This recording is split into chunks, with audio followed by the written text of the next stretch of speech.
mình gọi là sống bằng tay. Quý vị thấy nếu 5 cái thanh mà 24 của gỗ thông á, ta đặt ở trên cái mặt dẹp như vậy nè, thì cái lực chịu của nó không có mạnh bằng ta lật 5 cái nó quay về sống lại. Thì cái đà này nó sẽ trở thành một cái lực cứng hơn để đi chịu. Do đó chúng ta không cần phải dùng sức, mà chúng ta lại dùng cái thế của nó thôi, hẹp theo hẹp nè, sống theo sống nè, rãnh theo rãnh nè, người ta vuốt về là tự nhiên nó vô. Mà trên cái đường kinh của bàn tay của chúng ta đó, thì ngón út liên hệ tới 2 kinh rất lớn ở trong cơ thể của chúng ta là kinh tâm và kinh tiểu trường. Quý vị nghe nói là tự nhiên mình ăn mà trúng ngộ độc á, bị poison á, thì mình đánh lô tô mình muốn đi cầu không, mình hoảng sợ phải không? Thì nó liên hệ tới cái đường kinh đó. Khi mà ta bị tháo dạ đó, rồi ta hoảng loạn, ta sợ, thì ta vuốt 2 cái sống bàn tay đó.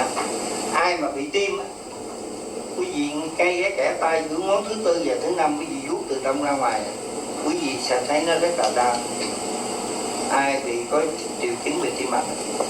Cho nên vậy bây giờ 1 lỗ tai, 2 mí tóc, 3 tấm trán, 4 hốc mắt, 5 má mũi, 6 xung quanh miệng. Xung quanh miệng cũng vậy, nhất tiện một tiện thôi mà hạ xong điêu. Bởi vì ngón tay trỏ đó là thuộc kinh đại trường. Cho nên nếu các bạn vuốt ở ngón tay khác nó không quất, mà nếu các bạn vuốt ở trên, quý vị vuốt ở trên cái ngón tay trỏ này nè, thì nó mang lại ích là cái kinh đại trường. Cho nên ta trà xung quanh miệng này nè, vừa kinh đại trường ở ngón tay, vừa kinh đại trường ở trên vùng miệng. Ta xoa như vậy theo cái chiều từ phải của chúng ta qua trái. Tay phải của quý vị là để vô là trúng. Còn người bệnh của mình á, giữa nó cũng là tay phải của người ta. Cái trà từ tay phải qua tay trái mà cách đơn giản nhẹ nhàng vậy thôi. Nhưng mà trà lộn là đóng bê tông à. Tức là nếu ta bị đi ra đó, gọi là diarrhea, thì chúng ta lấy tay trái từ trái qua phải. Lý do tại sao chúng ta phải làm như vậy?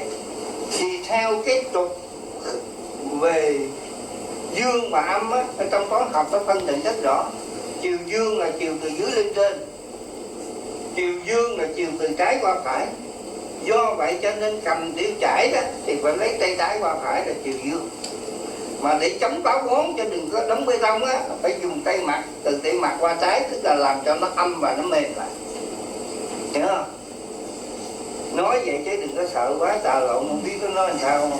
Đừng có lo, làm chặt làm lại, không có hại. Cái này không có sai phép, không có sai phép, đừng có lo. Rồi, bây giờ chúng ta ở dùng đồ mặt như vậy là chúng ta có 6 dùng chiến thuật phải không? 1 tay nè, 2 mí tóc, 3 sống trán, 4 hốc mắt, 5 má mũi, 6 xung quanh miệng, 7 cào đầu. Ta chà từ ở chân mí tóc trước ra đằng sau, 2 thái dương từ đằng trước ra đằng sau. Ta chà 2 cái cột canh cổ gáy nè, thì một tác ta sẽ rất là tỉnh. Rất là tỉnh. Làm như vậy đó là 7 dùng. Thấy như vậy mà khả năng nó trị cảm rất là hay. Chỉ 7 dùng đó thôi. Bởi vì nó đứng đầu những cơ quan rất lớn là gan với thận nè. Tại sao chúng ta dám nói điều đó? Quý vị thấy không? Khi mà chúng ta bị đau nhức, đặc biệt là những cái chứng đau nhức, mà đau nhức già như mình ai cũng bị hết á, là đau nhức khớp. Thí dụ như đau tennis elbow, bị cái cùi chỏ này, bị hội chứng viêm bao quanh cổ tay, carpal tunnel syndrome, cái cổ tay này không có lực. Hoặc là cầm đôi đũa ăn cơm nó rớt xuống, không ngóc lên nổi. Đó là 2. Thứ 3, kẹt khớp vai. Thứ 4, mờ con mắt.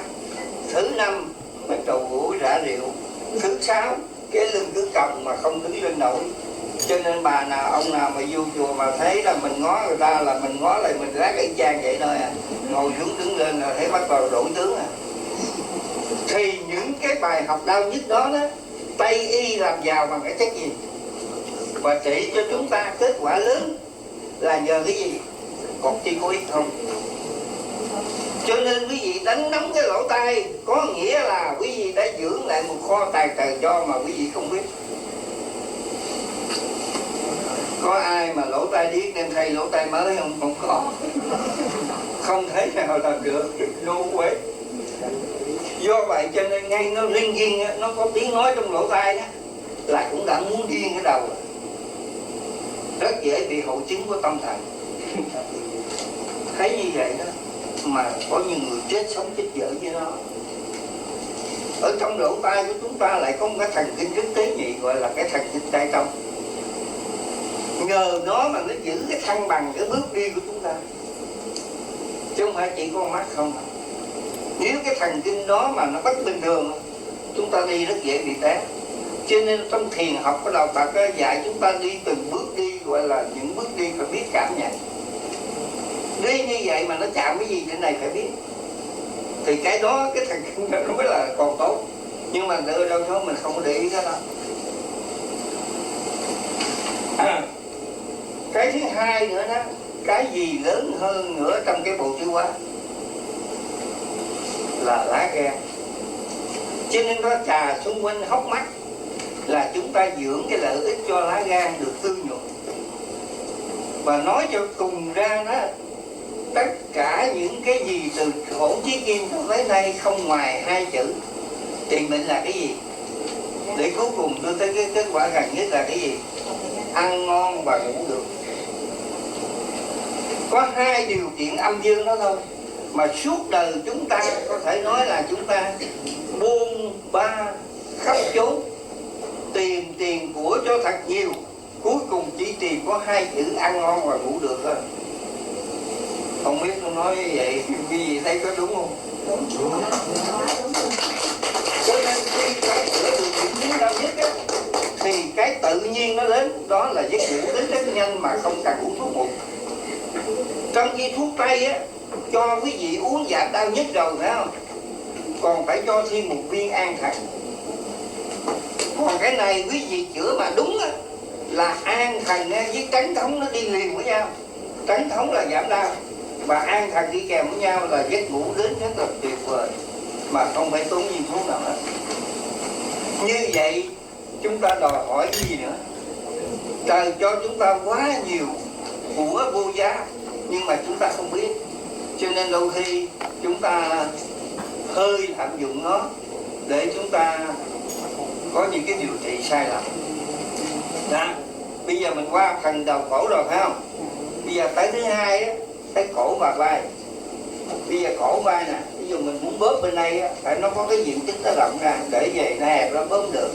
Thì muốn bóp cái cổ này mình phải xoay về thì nó mới tăng cái diện tích từ ở chỗ gáy nè đi ra cái chân vai. Quý vị bóp như vậy mới được.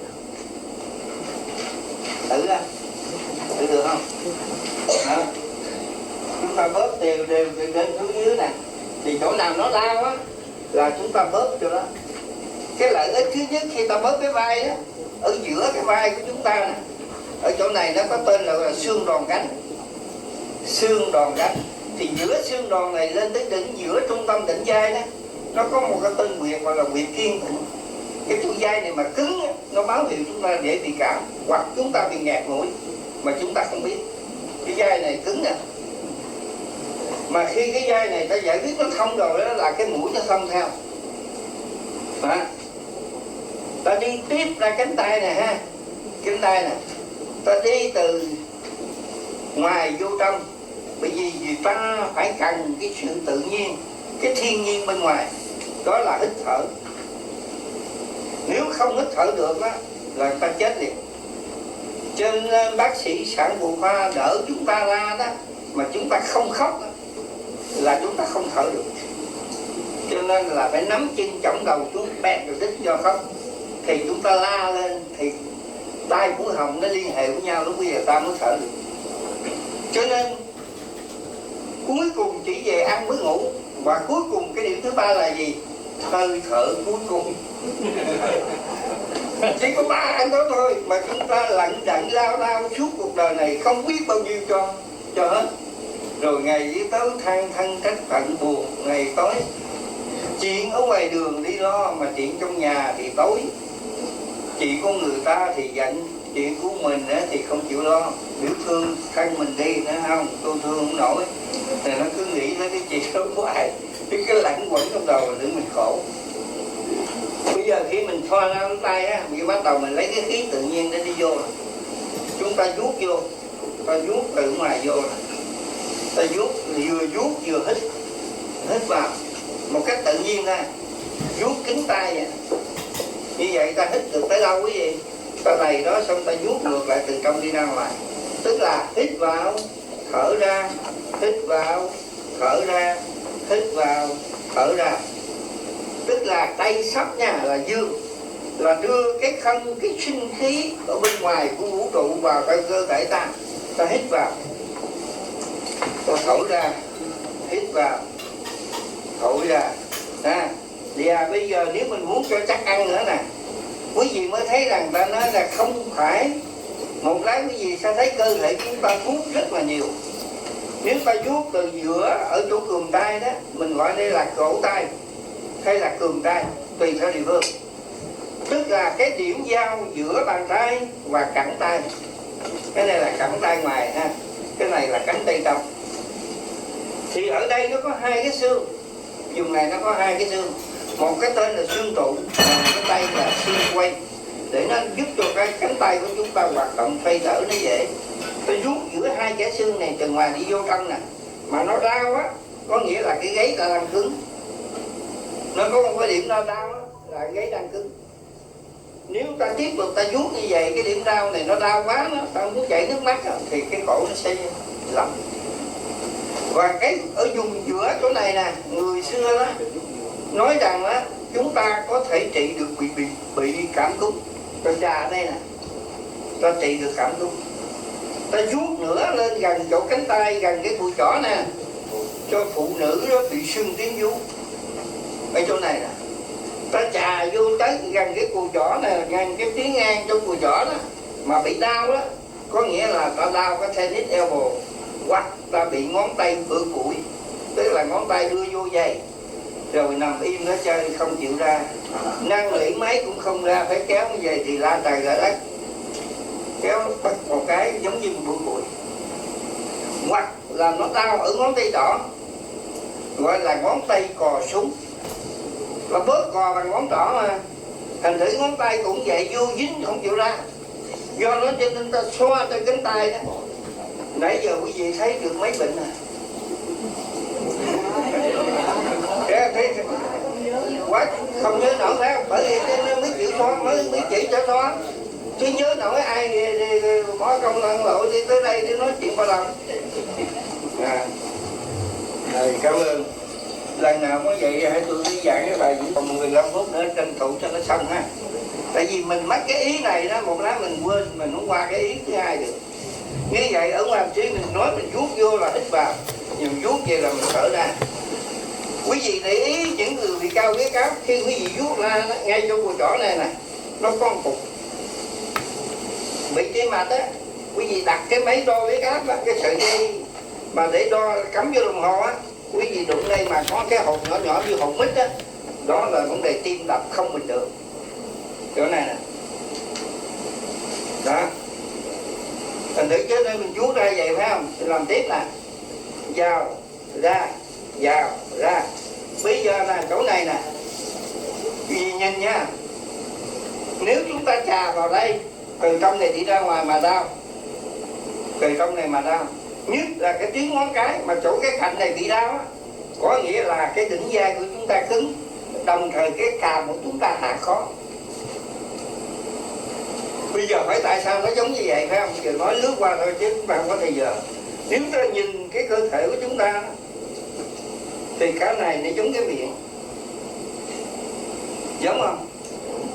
Mà thấy cái miệng nó phải theo một cái quy ước là cái hàm trên á, là không chuyển động được, chỉ có cắn đặt từ trên xuống dưới thôi, mà chỉ có cái hàm dưới mới đưa qua đưa lại, đúng không? Không đúng cho trả tiền lại, đúng không?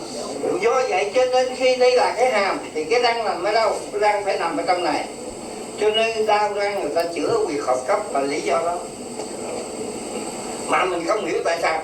Ok, cho nên khi ta chà vô chỗ này là cái miệng rồi cái gì, mà nếu ta để như vậy nè, nếu ta lấy nắm tay làm đầu, Nếu tiếng là làm đầu, cho nên khi ta trà trên này nó làm sao cái mu bàn tay nè, nó có hai cái việc quan trọng là việc lạc linh ngủ và việc lạc hạ cẩm. Nghe chơi rồi thôi đừng quan tâm cẩm, mà ta vuốt về nè thì cái cẩm chúng ta không có bị cứng đầu nhức gáy đó.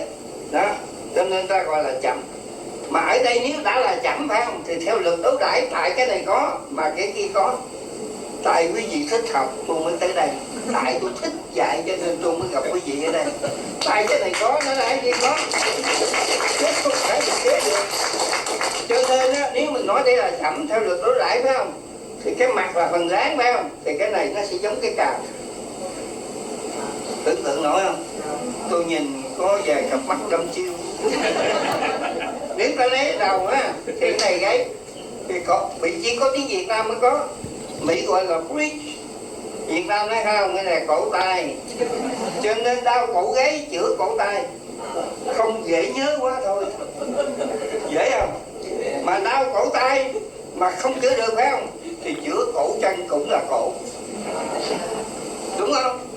Cho nên khi mình lấy cái này theo giá trị đối lại là chậm thì ngược lại là mặt, mà mặt tận cùng của mặt là càm. Cho nên nếu ta cứng càm và cứng cổ ở đây đó, và cứng vai mà ta chà ở đây nó đau, ta cứ vuốt mấy cái này nhẹ đó. Rồi còn chút xíu nữa phải không? Khi xong tới cái tay rồi thấy không, quý vị có vuốt tiếp nè. Nếu ta bị poison food, ta ăn thức ăn bị ngộ độc nhẹ, ta bị tháo dạ đó, gọi là tào tháo được á, thì đây áp dụng nguyên tắc này, chà ngay cái lỗ này, cái khuỷu này nè. Tại sao chà vào cái khuỷu này mà nó không bị tháo dạ? Nó áp dụng một nguyên tắc rất đơn giản là đau trên chữa dưới, ngược lại đau dưới chữa trên, và phải giống nhau. Bởi vì nếu anh nói nắm tay làm đầu thì cẳng tay làm lưng, cẳng tay làm lưng, và mặt trong chỗ này làm càm, thì khúc này là ngực bụng, mà thẳng cùng của bụng là đúng. Phải cái điểm khóa ngang là đúng không? Thì cái điểm khóa ngang nó nằm ngay cái sụn này nè, là ngay đúng. Cho nên ta chà ở chỗ này mà đau là cái quả cái bụng ta ấm. Rồi quý vị nghe thấy không?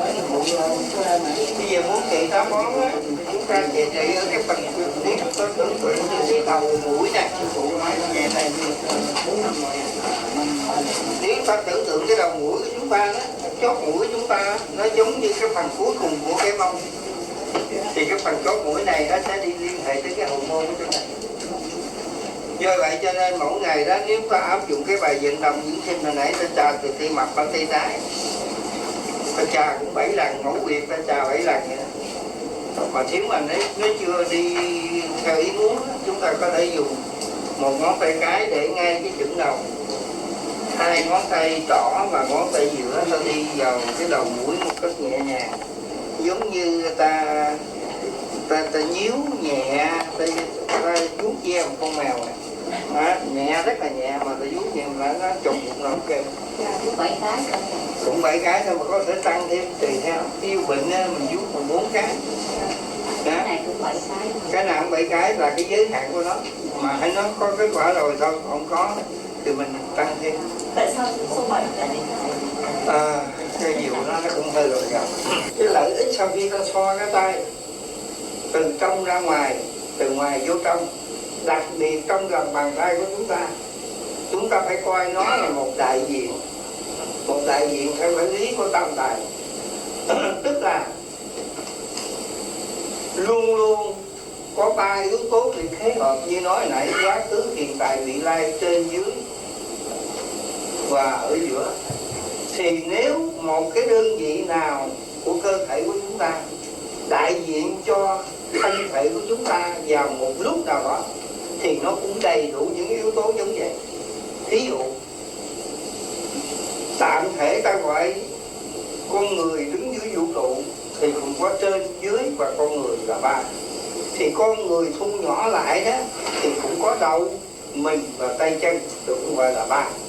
Do đó một cơ quan tạng phủ nào hay là một cánh, một chi tay, chi chân nào của chúng ta thì một lúc nào nó là đại diện, nó cũng đầy đủ 3 yếu tố đó. Thí dụ mình nói lấy nắm tay làm đầu thì đầu đồng nghĩa là đầu, thì sau đầu là gáy cổ, sau gáy cổ là lưng, sau lưng là chót của nó là xương khu. Cho nên cái điểm cuối cùng của cùi chỏ này chúng ta chữa được cái chứng bị đau ở cái chót của xương mông, đau thần kinh tọa, đau cái cốc xịt, ta dùng cái cục ngọn người ta chữa được đó. Do vậy cho nên nó phải theo một cái lý như vậy thì nó cũng đầy đủ những thành phần như nói. Bây giờ ta chia ra bàn tay ra. Nếu bây giờ để mình nói sống nè, sống tầm sống, tức là cái sống bàn tay đồng với sống lưng, đồng với sống mũi, đồng với sống trán, đồng với sống bàn chân. Do vậy những cái sống đó nó sẽ kết hợp với nhau, một lúc nào đó nó ứng với nhau để nó giải quyết những vấn đề của nó. Bây giờ ta nói dẹt theo dẹt này, bàn tay là một mặt dẹt, cái ngực là một mặt dẹt, đối diện của sau lưng của ngực là một mặt dẹt, ở dưới gan bàn chân của chúng ta lật ngược lên hai cái bàn chân là hai cái mặt dẹt. Như vậy nếu ta áp dụng theo lý đối đãi, tại cái này có mà cái này có, tại cái này sinh mà cái này sinh, tại cái này diệt mà cái này diệt, thì một lúc nào đó người ta đau ở ngực, ta chữa được cái lòng bàn tay. Cho nên trong lòng bàn tay nó có một cái điểm lỗ quan trọng, người ta đặt tên nó là lao cung. Lao có nghĩa là lao nhọc, là mệt, mà mệt nhọc cho nên chà vào đây cho nó khỏe, cho nên ta đặt cái tên như vậy nhớ là lao cung. Quý vị thấy cái lỗ này với ngực giống không? Đó. Do vậy cho nên nếu cái này là ở ngực, nếu cái này là ở giữa ngực là quả tim, thì trên quả tim là cơ, các cái cơ của gian sườn. Đó. Thì nó theo cái lý đối đại đó nó nảy sinh. Cho nên nếu ta thu nhỏ lần nữa, từ lớn đó là bây giờ ta thu nhỏ này.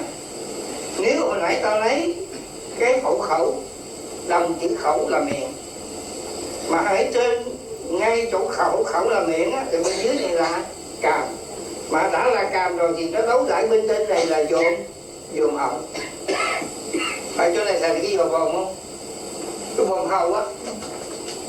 Sorry, không phải là dồn họng mà dồn hầu. Thì chỗ cái dồn hầu này là mình gọi là cái nóc giọng á. Cho nên nếu ta chà trên các kẽ ngón tay cái này nè, mà nó đau á, ta giải quyết một phần của chứng đồn rãi và bị ho. Đặc biệt trong cái mùa dị ứng như phấn hoa, mắt ta bị đỏ ngầu, mũi thì bị nhảy mũi liên tục, cổ họng chúng ta đau rát, đó, mắt chúng ta đỏ, ta chà cái kẽ tay này, đặc biệt giữa ngón trỏ và ngón giữa này mà nó đau á, ta vuốt như vậy, cái dị ứng nó sẽ giảm, và nó giảm thấy rõ luôn. Có mấy anh em ở bên Đức cái đầu tiên họ không tin, nhưng mà khi làm rồi đó họ mới thấy cái hiệu quả đó. Cũng như những người mà ăn mà dị ứng á, thức ăn á, đặc biệt là thức ăn ngọt hoặc thức ăn béo như là peanut butter, hoặc là ăn có những cái trái cantaloupe á, mà nó dị ứng sưng mày, sưng mặt, sưng mũi luôn. Những cái dị ứng đó nó rất là kinh khủng, là do nơi cái tiêu hóa không thông mà nhiệt kim cập nhanh, để cho nó ói ra, mà nó ói không được thì nó làm lung tung vậy. Cho nên mỗi ngày ta chà vào đây nè, cái chỗ này ha, là trị được dị ứng về phấn hoa. Cái kẻ này dễ nhớ nhất, mới thấy cha ông chúng ta là tôi đó qua tới cái gò này, cứ vuốt như vậy chỗ nào lao là đúng. Mới thấy cái tuyệt vời của cha ông của chúng ta, nhất là người dân miền Trung đó. Quý vị thấy những người lớn tuổi mà họ có một cái chữ thập màu xanh đây nè, có cái chữ thập màu xanh này, hồi nhỏ họ bị lễ câm tích trướng bụng đó, mà người ta lễ như vậy đó, mà nó vẫn còn để lại cái dấu chàm xanh cho tới bây giờ. Thì như vậy cái vùng này nè, nó là giải quyết lá gan,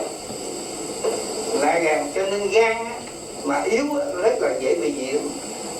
Cho nên gan với thận chỉ có chữa có hai điều kiện thôi, mà tài sinh cho dễ nhớ nhất đó là gan, phải không? Mình gọi cái này là gan bàn tay, phải không? Thì cho nên là dị ứng là chữa ở gan bàn tay đó. Cái chà mấy cái lỗ này, cái chỗ bàn tay nó tuyệt vời. Thứ hai này ha, hồi nãy thứ nhất hồi nãy á, ta chà ở đây ta giải quyết cái càm, ta giải quyết cứng dai, ta giải quyết nghẹt mũi, thì cái chỗ này nè ta cũng giải quyết được cái họng, giải quyết cái họng, đồng thời ta giải quyết được cái khớp nách, đồng thời ta giải quyết được cả cái khớp háng. Lần lần mình sẽ đi sâu mình mới biết. Nếu tưởng tượng nè, nếu tưởng tượng ở đây là cái đầu, hai cái này làm hai cái tay, và hai ngón út và ngón cái là hai cái chân. Mình tưởng tượng con người làm vậy đó. Đó. Thì đây là hai cái chân, thì hai anh này đóng vai trò của háng, hai đóng vai trò của háng, mà háng với nách đó, đồng thể, tức là đau nách chữa háng, đau háng chữa nách và ngược lại. 2 tuần trước chúng tôi ở Aachen, một trong những cái trường đại học mà công nghiệp lớn của nước Đức, họ tổ chức cái hội chợ về vấn đề sức khỏe, thì những cái gian hàng mà được đặt vô đó là để giới thiệu những cái sản phẩm của mình về mặt kỹ thuật. Thì mình lại hơi gọn vô đó để giới thiệu cái này không có vốn. Thì mấy người sinh viên họ đến họ nghe đó, họ lấy làm lạ. Họ nói tại làm sao mà con người là một cái bộ máy kỳ diệu mà tạo hóa ban cho chúng ta, nhưng mà chúng ta không bao giờ lắng nghe cái tiếng nói của nó, không nghe, mà chúng ta chỉ nghe cái trăn trở trong cái đau đớn thôi, khổ sở bệnh tật quá mình mới nghe thôi. Chứ bình thường nó có những cái lắng nghe nó hay, mà nếu những cái nghe đó chúng ta vi tế, tinh tế, chúng ta sẽ để ý, nó đòi hỏi chúng ta rất hợp lý, đòi hỏi hợp lý đó.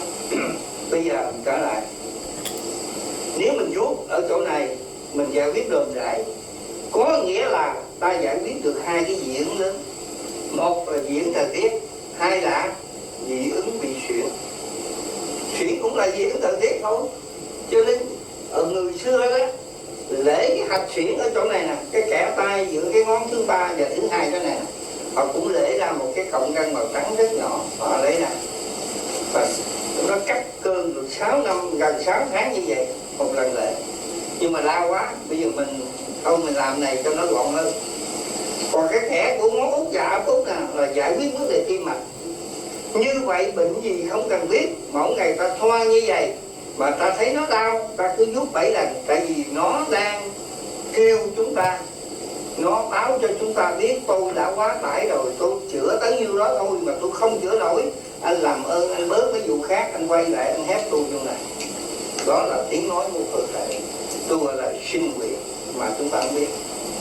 Đó lật ngược lại cái bàn tay, ta vuốt từ cái kẽ tay của ngón thứ 2 và thứ 3 từ ngoài vô trong, mà đau á, ta giải quyết được cái chứng gì? Chứng tiền không? Cái chứng tiền không là cái gì không? Là không tiền. Không tiền là chứng đổ mồ hôi tay chân mà tay không giải quyết nổi, phải mổ mà ta chà đi nó hết. Cho nên mới nói là bàn tay của mình đó, nó kỳ diệu vô cùng. Đó là một phần thôi. Có một vị sư cứ mỗi lần gặp nhà tôi, ông cứ gửi lời cảm ơn tôi. Ông nói lạ lùng lắm, tôi bị từ hồi nhỏ, từ lúc 8 tuổi cho tới bây giờ tôi 40 mấy tuổi mà tôi cứ bị cái chứng ở ngoài, tôi không biết làm sao. Mà nhờ thầy chỉ cho như vậy, tôi ngồi tôi cứ vuốt gì mà bây giờ khô ren luôn. Cho nên cái cơ thể của mình như đã nói đó, nó rất là vi tế, nó rất là kỳ diệu. Nhưng mà nếu chúng ta biết chăm sóc nó mỗi ngày thì nó giải quyết không biết bao nhiêu cái tín hiệu. Nó giống như ta chăm sóc chiếc xe hơi của chúng ta. Sáng ra ta qua mắt, ta hỏi nó cái gì, nó báo ta biết. Thì sẽ nhớ, đúng không? Bánh xe bị xẹp, cái gì đó nó báo cho chúng ta thì chúng ta tin. Còn cái cơ thể bên trong này nó báo ra bằng tình. Nếu ta vi tế chút xíu thôi, tại sao hôm nay nó đắng miệng? Tại sao hôm nay con mắt mình nó mờ hơn hôm qua? Mình chỉ cần đặt một vài câu hỏi thôi, thì mỗi ngày chúng ta biết lắng nghe nó, thì nó lớn với chúng ta hay lắm. Như vậy ta vuốt từ trong lòng bàn tay đi ra ngoài ha, kẻ thứ ngón thứ 4 và thứ 5, ráng nhớ đi, đừng ghi. Tôi quên nhắc quý vị càng ghi á, quý vị quên. Mà càng chụp hình á là càng quên bảo. Tại vì cái kỹ thuật kế tiếp cho tay mình như vậy ha. Tuyến ngón út giải quyết tim. Tuyến thứ hai của khẽ giữa ngón thứ ba và ngón thứ tư ta trị được khen xuyển. Ngón thứ hai và ngón thứ ba ta giải quyết được cái chứng bị dị ứng về thời tiết khấn qua. Đó, ở chỗ này là đổ mồ hôi tay chân. Bây giờ đi thêm vào một chút xíu nữa. Nếu chúng ta hồi nãy ta thấy cái hình như vậy ha, ta thấy hình vậy, cái này làm đầu. Thì cái ngón thứ nhất đây này, ngón thứ nhất, ngón giữa đây này, nó giải quyết được cái chứng mà quý vị không tưởng tượng nổi, đây không giải quyết được. Mà ở bên Đức á, tôi tổ chức một cái buổi hội thảo, thật sự mấy ông học trò mà ông tổ chức mới cung rung, không biết cái vụ này biết có thành công hay không, mà lãnh trước của người ta là 800 euro rồi. Người ta cho mình đăng ký đó, mà ta cho mình tiền để đem nói cái chuyện sức khỏe cho người ta, thì không biết ông thầy đều nói gì sao, không biết cũng đến Lô Tô cũng đem mấy người Mỹ tới, có hai bà bị đau mai can cũng đưa tay lên. Bây giờ nghe thầy nói về thị cho coi, tôi tưởng cái đau mai can thì cái ngón giữa này nó có cái khả năng kỳ diệu đó, nó trị được mai can hết đấy. Thấy chưa? Cho nên ở đời nó sự đốn ngược. Mỹ với Tây giận nhau đưa ngón giữa. Ta lấy ngón giữa làm thần dược cái chuyện tan can. Do vậy cho nên khi mình vuốt chỗ này ha, vuốt cái hai ngón tay này, nó hay chỗ này. Khi mình vuốt cái từ cả này vuốt ra, nó có cái cọng răng cộm lạ. Thì vuốt như vậy thì vuốt thử được hôm nay, thì hỏi cho họ để cho đắp bên nào họ cộm nhiều nhất hoặc đau nhiều nhất thì họ chọn một bên. Thì từ chỗ đó mình kêu mình cứ vuốt vậy thôi. Khi mình để ngón tay về thì mình thấy đây là đầu. Mà thấy đầu đây thì cái gáy ở đây. Do vậy vuốt từ trong này vuốt ra thì họ nó nhẹ hẳn cái chỗ xương củng này xuống cho tới cái gáy cổ, nghe rất là nhẹ. Nhưng mà cho biết rằng sau cái cơn nhẹ đó rồi con mắt nó nhức.